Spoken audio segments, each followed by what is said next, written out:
Ok, perdón por no prender mi cámara, pero mi internet está un poco inestable y creo que ayuda un poquito el no conectar mi cámara.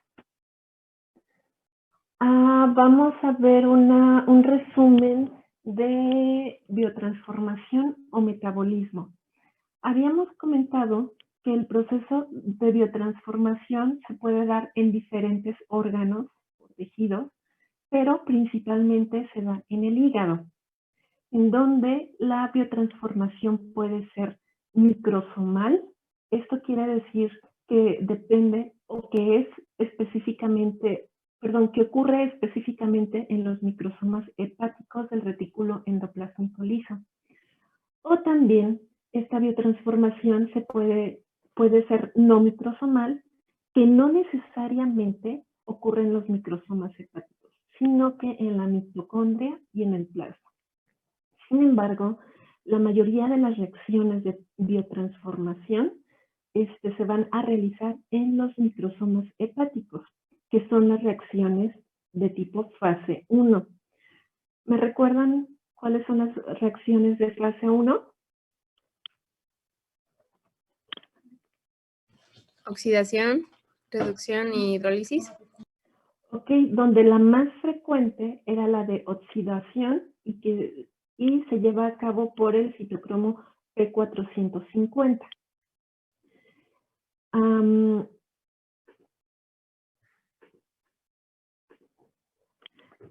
En la biotransformación no microsomal ocurren reacciones de fase 2. En las reacciones de fase 2 se llevan a cabo conjugados utilizando reacciones sintéticas. Por lo general, estas reacciones de fase 2 van a permitir un metabolito que carece de actividad farmacológica. ¿Okay? A diferencia de las reacciones de fase 1, las reacciones no sintéticas van a producir diferentes metabolitos que pueden modular la actividad farmacológica. Por ejemplo, pueden producir un metabolito más potente de actividad farmacológica más potente que el inicial, o posiblemente se puede inhibir su potencia, o simplemente producir un metabolito inactivo, que este metabolito inactivo también va a carecer de actividad farmacológica.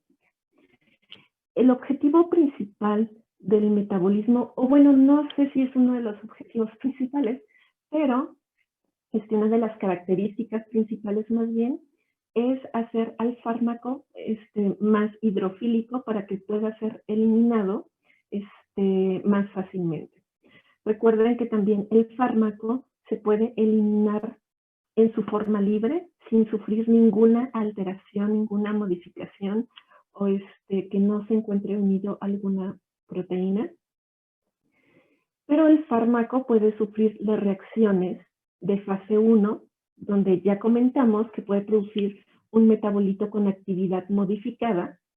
Con actividad modificada me refiero nuevamente a que se puede producir un metabolito con una potencia aumentada o disminuida, y también se puede producir un metabolito inactivo que, recordamos, van a carecer de actividad farmacológica.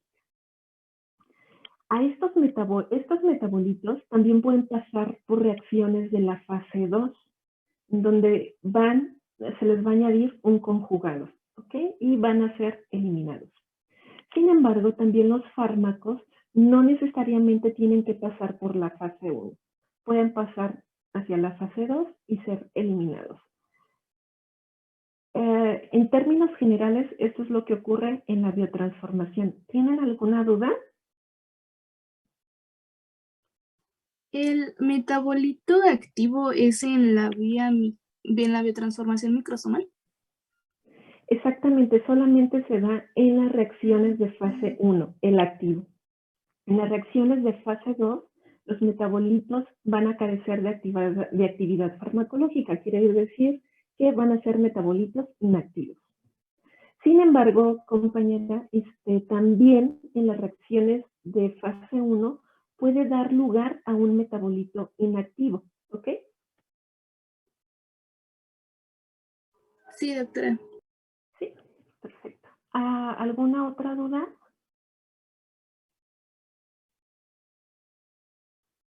No. Creo que no. Ok, gracias.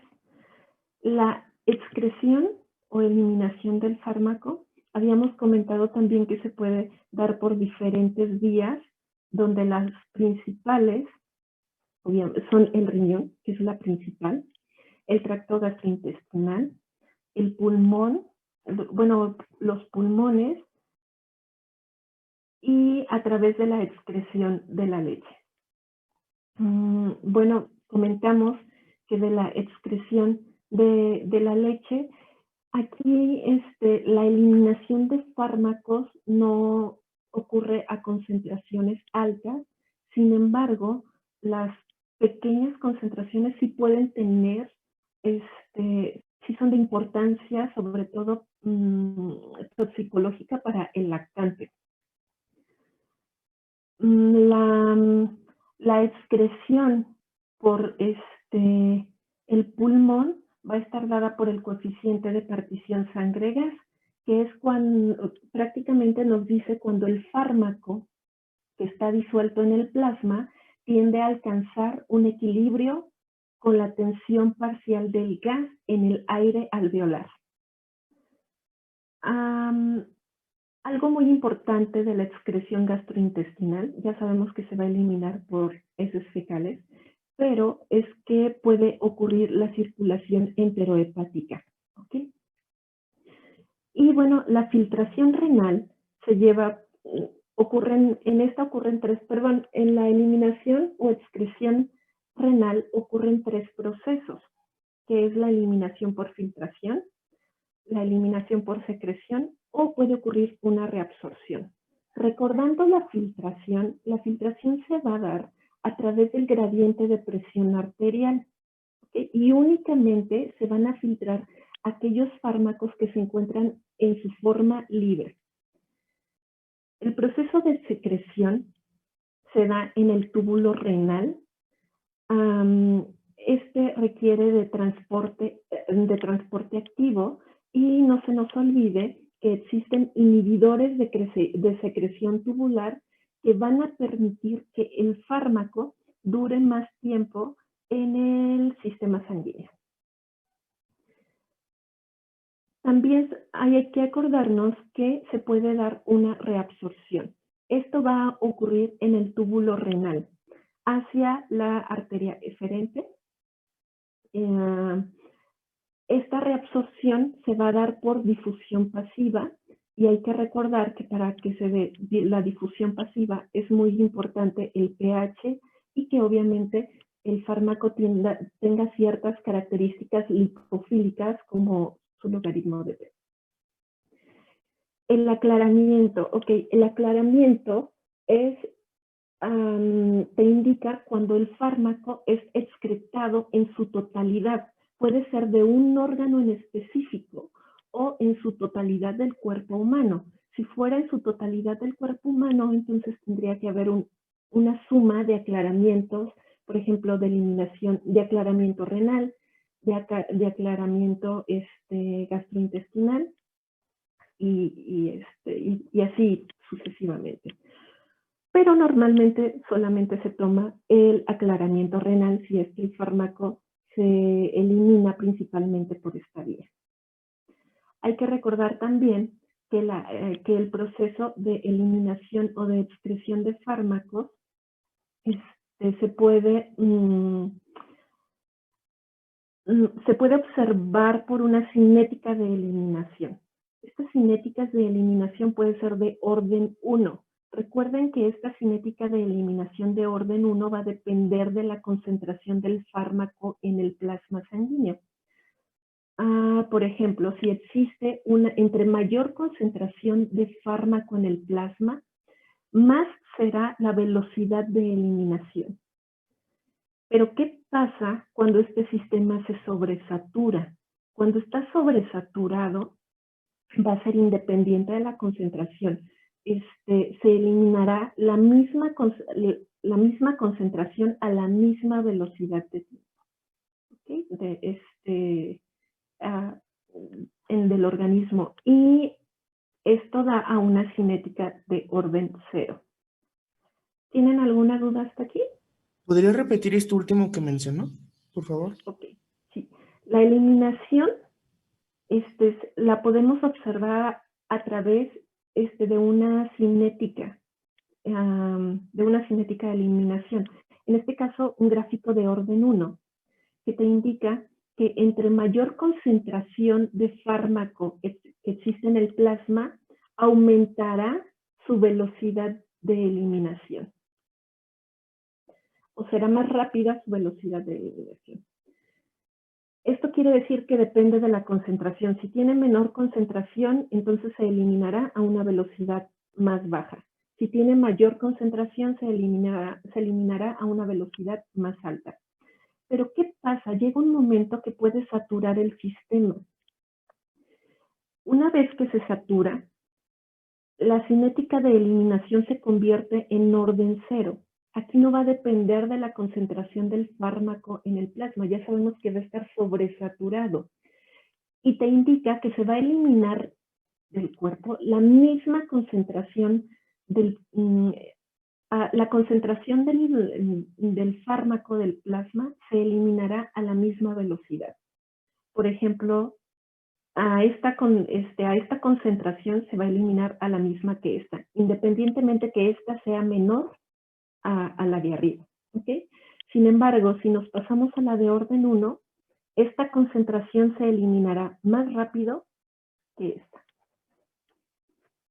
¿Me entendieron o no? Sí. Doctora. Sí, doctora. Ok. Y otro parámetro muy importante de la eliminación es la semivida de eliminación. ¿Alguien me quiere recordar qué es la semivida de eliminación? Es la mitad de vida de un fármaco, ¿no? ¿Quién más? Más Es o como menos. al tiempo al que la cantidad de fármacos se reduce a la mitad en el plasma. Exactamente, compañero. Es el tiempo que tarda la concentración de un fármaco en reducirse a la mitad.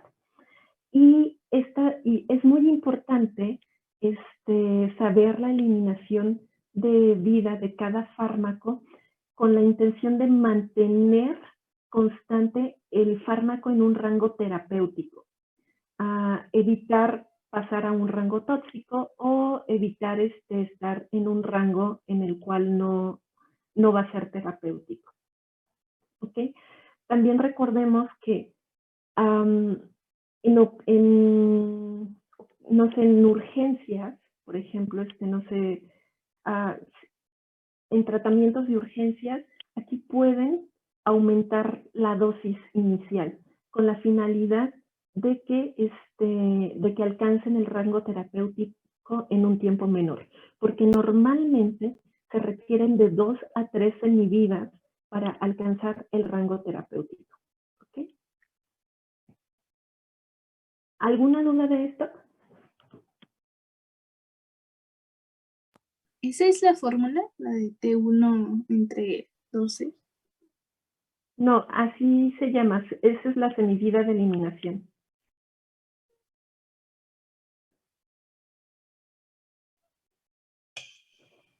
Disculpe, doctora. Ajá. ¿Y cómo, o sea, qué se hace cuando llega, por ejemplo, usted que dice que llega una persona de urgencias, pero no se sabe que sufre una glomerulonefritis? ¿Se afectaría la eliminación? Y, Dependiendo una de qué urgencia llegue o a qué urgencia llegue y dependiendo de la eliminación del fármaco. Si se va a dar principalmente por una excreción de riñón, pues obviamente no le vas a dar un fármaco, no vas a llevar una dosis para aumentar la eliminación del fármaco, porque sabes que en cierta manera los riñones están fallando.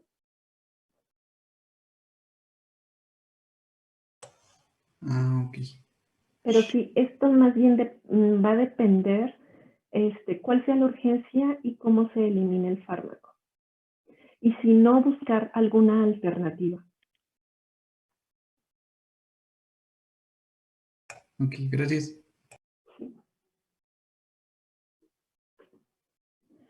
Ok, farmacodinamia. Prácticamente la farmacodinamia nos habla del efecto que nosotros podemos ver del fármaco en el paciente. ¿Sí? Y esto va a estar determinado por la interacción del fármaco con su sitio receptor. Su sitio receptor es la proteína blanco, es el blanco farmacológico.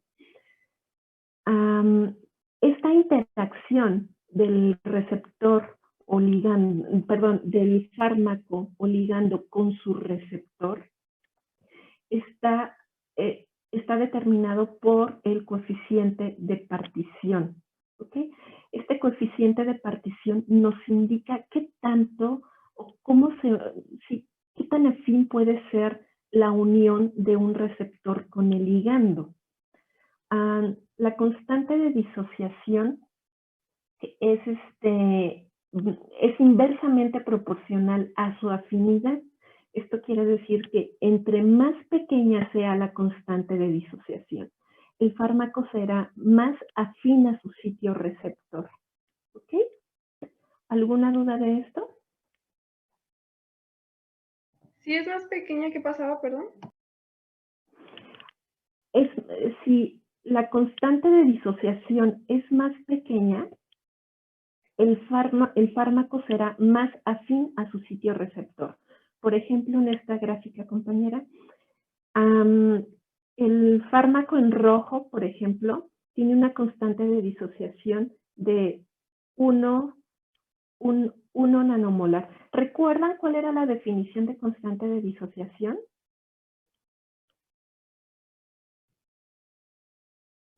La concentración del fármaco en la cual se une receptor. ¿Alguien más?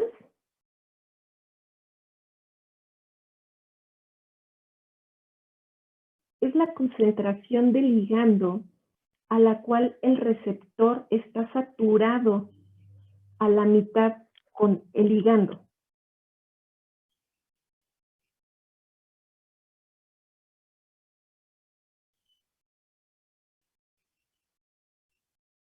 O bueno, en este caso el fármaco, no ligando. Entonces, simplemente es la concentración del fármaco a la cual el receptor se satura a la mitad. Eso te indica la concentración de disociación. Entonces, dijimos que era inversamente proporcional a su afinidad. Quiere decir que entre más pequeña la constante de disociación, más afín será la unión del fármaco a su receptor. Imaginemos, ¿no? Imaginemos a este fármaco en rojo, por ejemplo. Podríamos decir que está altamente saturado. Esto te está indicando la interacción del receptor con su ligando. Entonces, te indica que prácticamente vamos a llevarlo al porcentaje. Aquí están valores relativos de 0 a 1, pero lo podemos llevar como si fuera un porcentaje también. Esto es el 100%. Te está indicando que este fármaco está alcanzando o se está uniendo al 100% prácticamente en su receptor. Y te indica que su constante de disociación es de 1 nanomolar. O sea, es totalmente afín. ¿Por qué su constante de disociación es 1 nanomolar? Porque si te vas al 50%, que sería aquí, y trazas una línea hacia acá, hacia abajo, te dará 1 nanomolar. Perdón. ¿Qué pasa con el fármaco 2 o el fármaco azul? Si queremos saber su constante de disociación, entonces nos vamos al 50%, trazamos una línea y leemos la concentración del fármaco. Y aquí estaría a 10. ¿A qué pasa con el fármaco en verde? trazamos una línea al 50%, que es lo que nos indica la definición de constante de disociación, al 50% y leemos. Y estaría en una constante de disociación de 100 nanomolar. Y nos está indicando esto que este fármaco verde no es tan afín al sitio receptor, a diferencia del fármaco azul o a diferencia del fármaco rojo, que este es totalmente afín. ¿Alguna duda de esto?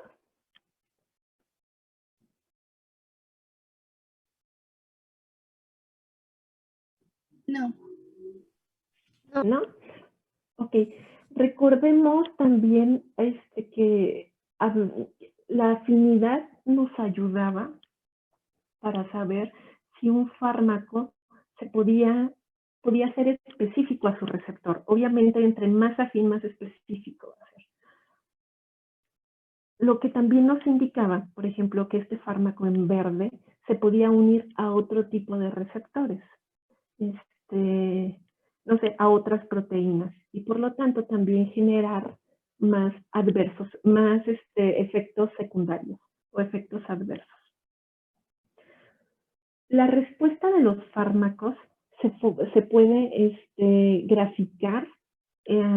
Esta es una gráfica de forma hiperbólica y también se puede graficar de forma sigmoidea o semilogarítmica.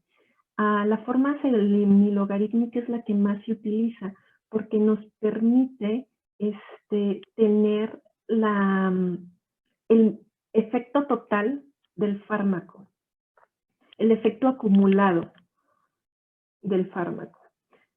Chicos, creo que se va a cerrar la presentación. ¿Nos volvemos a conectar, por favor? Sí, doctora. Sí,